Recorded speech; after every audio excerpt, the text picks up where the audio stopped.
Bonjour à tous, j'espère que vous allez bien. Moi, je suis super bien, surtout pour une nouvelle vidéo. Ici, Ariana là. Pour les personnes qui ne me connaîtraient pas, parce qu'il y a de nouvelles personnes, bien sûr. Avant de commencer, je vais vous demander de regarder la vidéo en format 1080p. Abonnez-vous, activez la cloche de notification, partagez mon contenu. Laissez-moi un petit commentaire, bien sûr, et un pouce bleu. Essayez de discuter entre vous dans les commentaires quand vous pouvez. Je sais que ça va arriver à un moment, peut-être pour le visa ou bien pour les demandes de logement. Si vous vous habituez à discuter dans les commentaires, il peut y avoir des colocations. Parce que vu que le logement n'est pas très peu coûteux en France, ça serait vraiment pas mal de trouver quelqu'un qui est dans votre pays ou bien que vous discutez pour faire une colocation. Ça serait vraiment pas mal.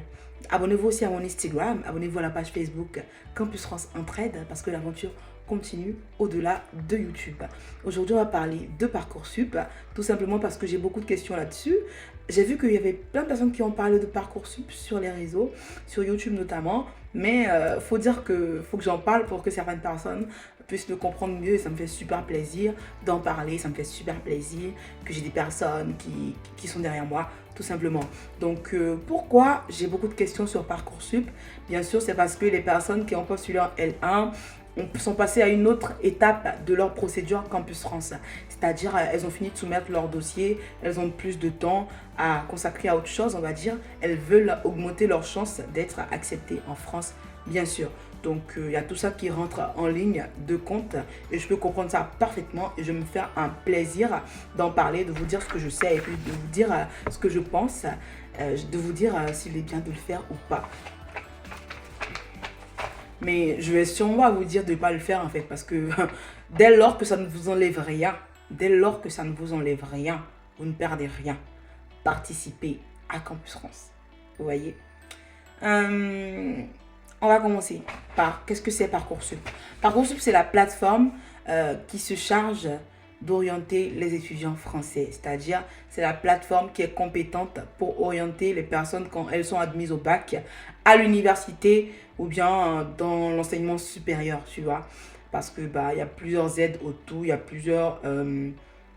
plusieurs enseignements différents. Parce qu'on les oriente aussi dans le privé. Voilà.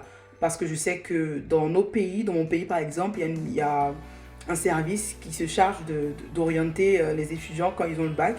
Je pense que c'est pareil chez vous. C'est ce qui se fait ici en France. Donc les personnes qui sont en terminale, automatiquement, elles sont obligées de participer à Parcoursup ou bien de s'inscrire sur Parcoursup pour espérer être orientées quelque part.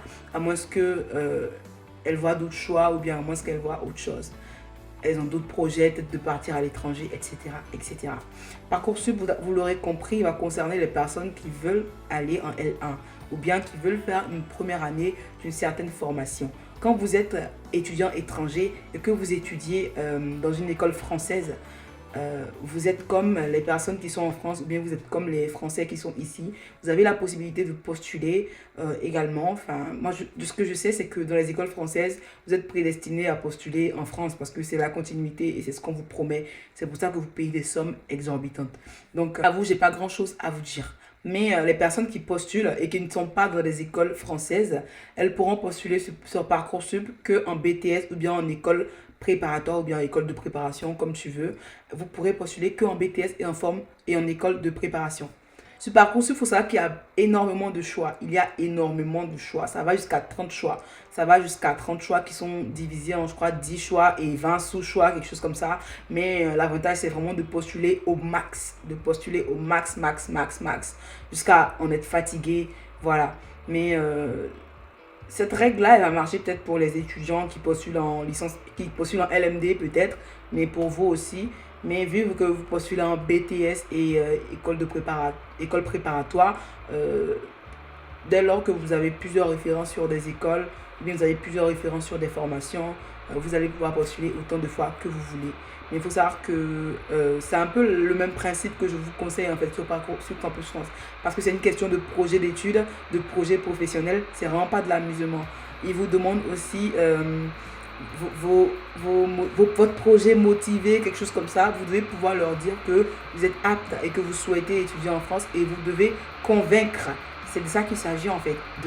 En vrai, c'est vraiment la conviction que les gens ils doivent avoir après votre passage, tout simplement. Aussi, Parcoursup, ça va concerner les personnes qui souhaitent faire une réorientation. Les personnes qui souhaitent faire une réorientation, c'est-à-dire elles sont arrivées jusqu'en master. Par exemple, quelqu'un qui voulait faire une double formation qui n'a pas pu, il peut être arrivé en master 1, je sais pas moi, d'anglais, et il souhaite ajouter à sa formation une formation de, je sais pas moi, d'audiovisuel, quelque chose comme ça. Il peut postuler à Parcoursup en mode réorientation et l'écrire dans ses motivations. Il peut être accepté et même il peut aller plus loin en fait, même au visa et tout, etc. Donc, voilà quoi. Ça peut arriver que ton projet soit comme ça, on va pas te mettre le couteau au cou, mais en ce qui concerne les personnes qui sont en licence 2, master, nanana, licence 3, c'est vraiment une réorientation qu'elles peuvent faire parce que c'est seulement la L1 et vous avez compris. Mais si elles veulent postuler dans d'autres écoles, mais à des niveaux comme la L3, le master, etc., il y a ce qu'on appelle e-candidat. Et je pense que quand vous êtes ici, vous le savez déjà, parce que ça concerne ceux qui sont ici, les universités, elles ont leur compte e-candidat, etc., etc. C'est vraiment quelque chose qu'on doit savoir. Moi, ce que je pense de Parcoursup, c'est que tout simplement, c'est leur plateforme à eux pour se faire orienter. Et que vous, vu que nous, quand on participe à Campus France, on a déjà accès au système LMD, on va dire. Ils ne nous permettent pas encore d'aller au système LMD sur Parcoursup. Donc, ils ont mis certaines restrictions. Donc, on peut y aller à cœur joie, en fait. Vous pouvez y aller à cœur joie, bien sûr. On regarde les aptitudes des étudiants à être acceptés. Et puis, on voit aussi sur plusieurs années que tous les étudiants ici ne sont pas acceptés. Plein d'entre eux n'ont pas de proposition d'université et se retrouvent à aller en école de commerce peut-être, ou bien se retrouvent à payer des écoles, mais ils ont encore des aides pour ça avec leur état, on va dire. Donc c'est vraiment super bien organisé. J'ai des abonnés qui avaient eu des acceptations l'année dernière, donc n'hésitez pas si vous souhaitez le faire, vous devez augmenter vos chances, mais ne le faites pas les yeux fermés, c'est-à-dire ne le faites pas parce que, par dépit, ne le faites pas parce que vous n'avez aucune acceptation sur Campus France, donc on y va quoi. En plus, vous pouvez faire vos choix jusqu'au 12 mars. Donc, allez-y si vous souhaitez vraiment, si vous avez vraiment un projet qui est cohérent, si votre projet professionnel il passe par un BTS, parce que si ce n'est pas le cas, pourquoi Parce que, qu'on le dise ou pas, on travaille moins quand on aime ce qu'on fait. Mais si vous vous mettez dans un cercle vicieux, où vous vous mettez à ne pas aimer ce que vous faites comme travail, ça va être dangereux pour vous, quand bien même vous êtes dans un pays que vous aimez, par exemple. Moi, c'est vraiment mon point de vue, tu vois. Si l'avantage que vous pouvez avoir, c'est que dès lors que vous avez déjà participé à Campus France, vous n'aurez plus à payer la somme d'argent. Mais, pour les personnes qui n'ont pas eu le temps de participer à Campus France, pour les personnes qui ont entendu en retard parler de Campus France et qui n'ont pas pu postuler à la L1, c'est une petite option pour ces personnes-là.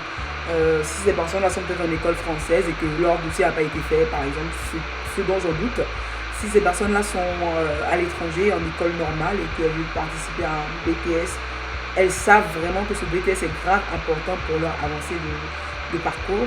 Elles peuvent aller à Parcoursup et dans ce cas-là, si elles n'avaient pas payé les frais de Campus France, elles pourront tout simplement payer ces frais-là pour Parcoursup parce que bien entendu, quand tu es accepté à Parcoursup, tu dois passer par Campus France, bien sûr, pour un entretien, pour payer les frais quand c'est pas fait, tu vois.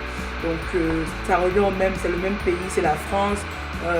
Les conditions sont mises devant vous. C'est vraiment à vous d'y aller, c'est vraiment à vous de vous battre pour réussir tout simplement. J'espère que cette vidéo vous aura plu, elle a été brève, elle parlait de Parcoursup. Si vous avez d'autres questions, n'hésitez pas à les mettre en commentaire, je me ferai un plaisir d'y répondre.